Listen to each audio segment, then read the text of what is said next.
Peter Kürten se sintió atraído hasta por su propia sangre y esa fue su perversión hasta el momento de su muerte. Calmado y con su destino totalmente aceptado, esta fue la pregunta que le hizo a su verdugo justo antes de que la guillotina acabara con el baño de sangre que Peter había derramado sobre las calles alemanas. Dime. ¿Después de que me corten la cabeza aún podré escuchar el sonido de mi propia sangre brotando de mi cuello? Peter Kürten nació en Mülheim el 26 de mayo de 1883. Su familia vivía en una escasez preocupante con muchas bocas que alimentar, pues Peter fue el tercero de los 13 hijos que tuvo el matrimonio. Su padre era un alcohólico violento que maltrataba a su madre y estuvo encarcelado por presuntos abusos sexuales cometidos sobre su propia hija pequeña. La violencia puede ser muy contagiosa y el ambiente doméstico persiguió a Peter por más que huyera de su hogar siendo muy joven. Según la Enciclopedia Británica, Peter Kürten todavía no había cumplido los 10 años cuando ahogó a 2 niños en el río. A inicios de la década de 1890 se mudó a Düsseldorf y allí sembró el caos con una espiral constante de delincuencia que solo hizo crecer hasta el final de sus días. Su sadismo despertó torturando, violando y matando perros abandonados. Pronto fueron insuficientes sus experimentos con animales y buscó satisfacer sus macabros placeres con personas. Apenas unos días antes de cumplir los 30 años, Peter se internó en una casa para robar. Pensaba que el domicilio estaba vacío, pero encontró durmiendo en su habitación a Kirsten Klein, una niña de 13 años. En ese momento Kürten entró en un frenesí de perversión y degolló a la niña luego de abusarla sexualmente. La policía encontró un pañuelo con sangre que tenía las iniciales PK bordadas. El pañuelo pertenecía a Kürten, pero el padre de la joven asesinada se llamaba Peter Klein y fue culpado por el crimen. Desde entonces se sucedieron varios asesinatos, cada vez más seguidos uno detrás de otro hasta que Peter perdió el control por completo. Mientras tanto, Peter sufría condenas por hurtos, agresiones sexuales, fraudes y por provocar incendios hasta contar con unas 30 detenciones hacia el año 1930. Para esa época también mató a Rosa Oliger, de 8 años, apuñalada con unas tijeras y luego quemó su cuerpo.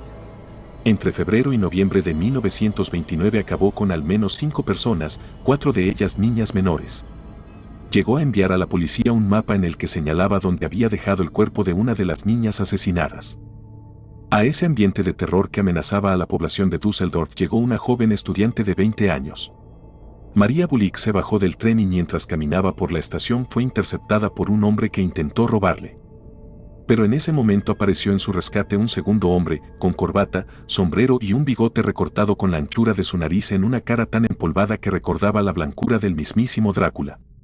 Los modales educados del señor del bigote sirvieron para calmar a María, a quien el desconocido se ofreció para acompañarla hasta su destino. María le indicó que buscaba una residencia, pero antes de llevarla al lugar, el desconocido la llevó a su casa, le dio de comer y se le insinuó. María lo rechazó y parecía que todo iba a terminar ahí, pero el señor del bigote la engañó y, en vez de acompañarla hasta la residencia, la llevó hasta el bosque de Grafenberger, a las afueras de la ciudad. Allí empezó a estrangularla y la violó. Por suerte, el asesino no terminó su trabajo como solía hacer y María salió con vida del bosque. El testimonio y descripción de María Bulik fueron fundamentales para que la policía pudiera arrestar al asesino de Düsseldorf. Peter Kürten confesó más de 70 asesinatos cometidos y dio detalles escalofriantes. Peter contó que en ocasiones luego de abusar sexualmente de niñas pequeñas les mordía su cuello para poder beber la sangre que brotaba de él. Otras veces secuestraba mujeres adultas, las abusaba, las colgaba de un gancho en el techo y les provocaba heridas profundas para que así él pudiera ducharse con la sangre que chorreaba de su víctima.